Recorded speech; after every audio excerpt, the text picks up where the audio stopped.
Napakaganda naman talaga dito, oh. Sobrang linaw ng tubig ito. So ito na po, no, yung kaninang clear na water ay napalitan na ng parang burak o putik. Ayan. So, nandito po tayo sa Bunot River o yung tinatawag nilang Bunot picnic ground. Ayan, oh. Napakaganda naman talaga dito, oh.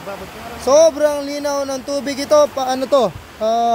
Paikot, sobrang haba. Ayan. Daming bato, oh. Punta nga ako dyan. Sige nga, try natin.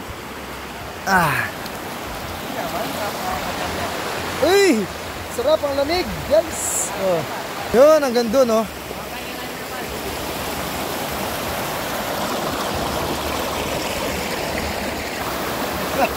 Sarap, oh. So marami nga lang bato sa ilalim kaya medyo masakit sa paa.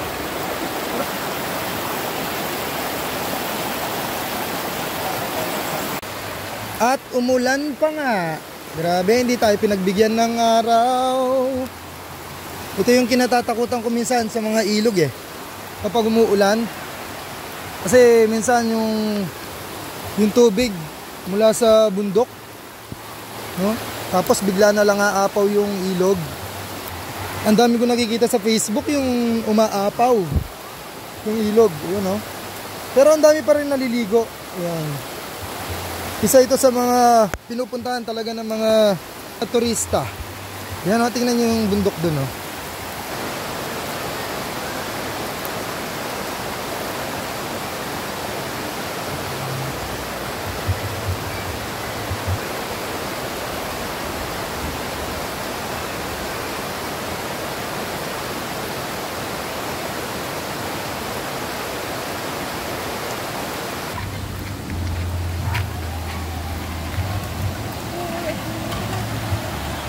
So ito na po, no, yung kaninang clear na water ay napalitan na ng parang burak o putik. Ayan, no. Oh, di ba? Sabi ko sa inyo, eh. Kaya medyo nakakatakot sa mga ganito. Bigla na lang tumataas ang tubig. So according po sa ating tourist guide dito, ito po yung tourist guide.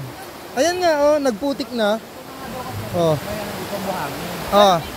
I-explain puro bato. Kuya Kim, i-explain mo bakit naging putik yun doon, tapos dito napaka linaw. Yung dito kasi, yung sa ilog dito, dumadaan yung tubig dyan nang gagaling sa Ilocos Sur.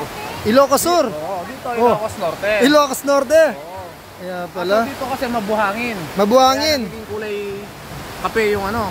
Kaya pala 3-in-1 coffee, no? So dito kaya Virgin Forest. Virgin So bakit malinaw to, Kuya Kim? Kasi virgin pa siya. Virgin pa siya.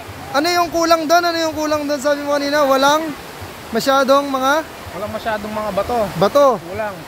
Pero dito, maraming mga lahat ng bato dito positive. positive daw yung mga bato dito.